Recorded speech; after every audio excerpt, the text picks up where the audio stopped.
Ladies and gentlemen, no variations thereupon. I have a friend who is a massive fan of The Mandalorian, and what's more, this friend has recently had a child, and it's going to be the child's first Christmas. And so I thought it'd be a great present if I made a Grogu costume for his child, so he can pretend that his child is the child and feel like the Mandalorian himself. Now, making clothes for children this young has a benefit and a drawback. The benefit is that I can use very small amounts of fabric, so these are bits that I've got left over from when I've made my own clothes. But the drawback is I'm of course making a video out of it, and so I can't really do the whole final reveal because obviously I'm not going to have the child here wearing the costume. So it's going to be a little bit awkward with that final showing. But we haven't quite got there yet. So I'm going to place Grogu to the side just to supervise, and we're going to start out with this fabric. This is just linen, and it's sold as natural. I don't know how natural this is. It looks like it's a bit beige to me, but apparently this is the natural colour of linen. And I'm just going to mark out on this with tailor's chalk the dimensions that I need to cut out in order to make the robe. Now, there are a few things to keep in mind when making Grogu's costume. Mostly it's that Grogu's costume actually doesn't fit him. It's 2 sizes too big by the looks of it. The cuffs are all rolled up, the bottom is much longer than him, and he always looks like he's about to trip over when he walks, and the back has, it's not a hood there, but it almost could be with the amount of excess material. It's even stitched up at the back into 2 sections that overlap, like it's been taken in order to try and get it to fit round him. Now that means as a child's costume it's perfect, because as the child grows then you can just simply cut the little bits of thread that are holding the stitching together and let out the fabric, and you can wear it for longer. Of course, it also means that I have a little bit more wriggle room when I'm creating. I need to measure out how much I actually need to fit in, and then I need to add a little bit more for seam allowance, and then add a little bit more onto that. So essentially I've got massive amounts of seam allowance, but some of that seam allowance isn't actual seam allowance, it's deliberate extra material that we're going to put in place in order to make it look baggy and still fitting, which is a bit of a trick and a tightrope walk. So without further ado, let's measure out all that extra material on top of what we've already measured.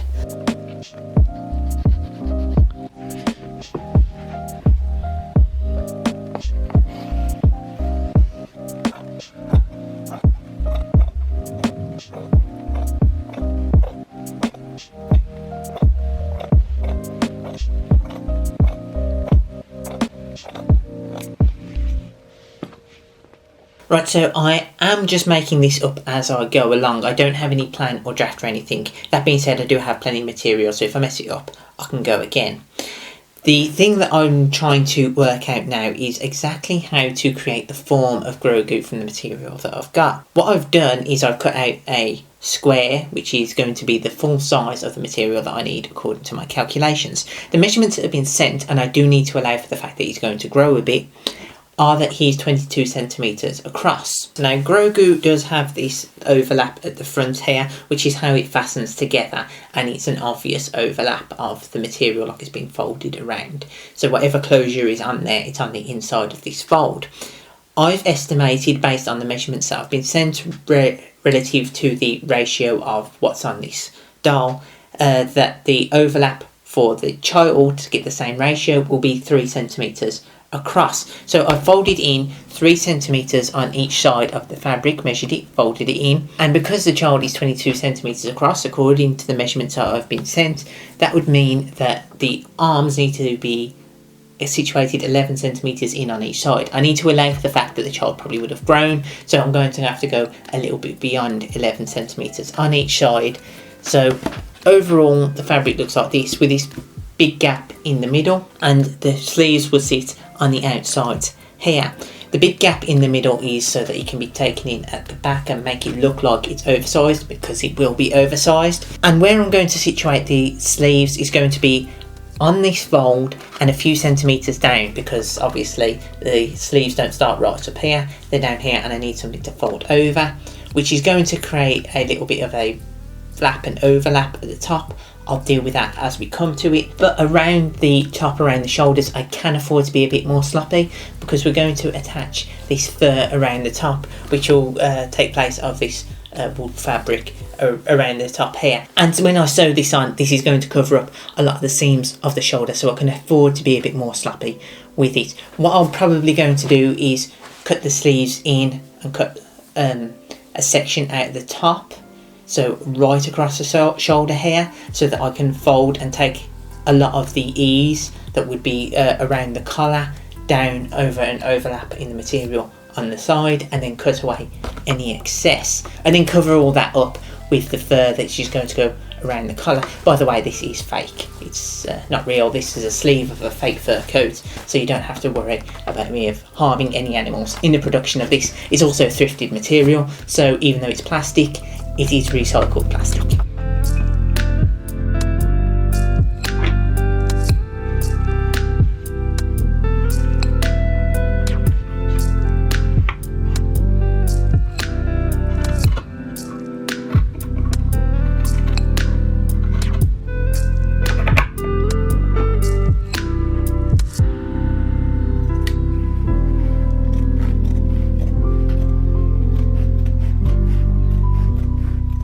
So it's a few days later because it got a bit too late for me to run my sewing machine, but I've got to finish this today because I'm scheduled to upload this video tomorrow. So I've got to finish it this morning and edit the video this afternoon in order to get it up in time. So this is where I've got to so far. I've pinned it all together, attached on the sleeves, and we've got the hem identified, although it's not the final position. I still need to tuck the raw edge on the inside and repin it. But I've measured it all out based on where it's pinned, and it seems to be the right sort of size. So I need to now start sewing it together. Sewing machine's going to be the quickest way to do that. Only thing is, I've also got to attach this fur, not only around the collar, but also around the cuffs of the sleeves. The issue is, if I put it through the sewing machine, are the long hairs of that going to get caught up in the gummy works of the sewing machine? I'm betting they probably will, so I'm not certain exactly what I should do, but I might give it a go with the sewing machine, but I don't want to risk jamming the sewing machine too much, so let's sew everything else up first and then do that last with the sewing machine, and if it does jam, then I can always do it by hand after.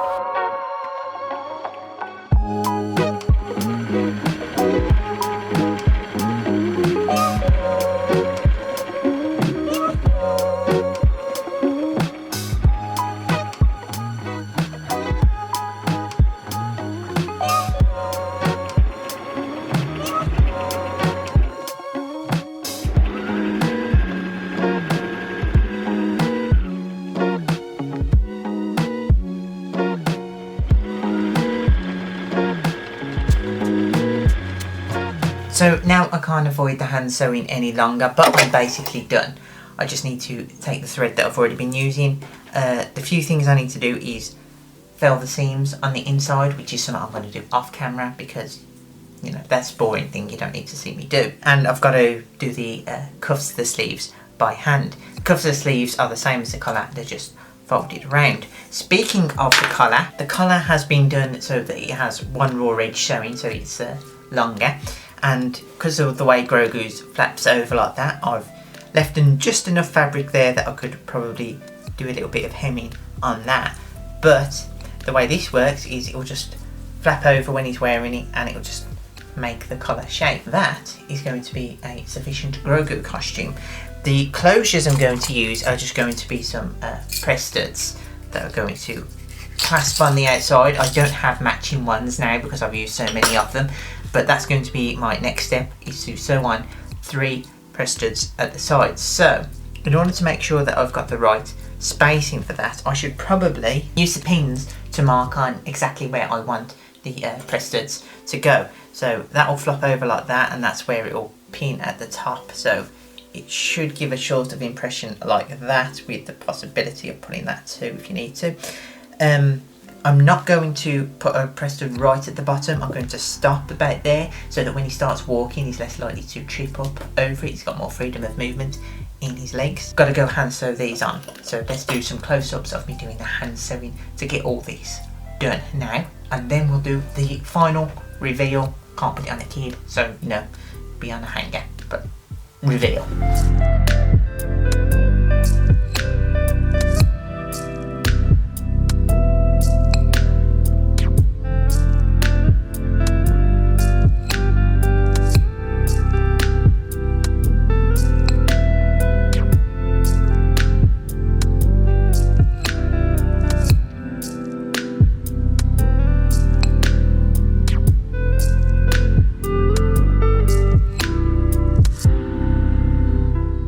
And there we have it, a Grogu costume.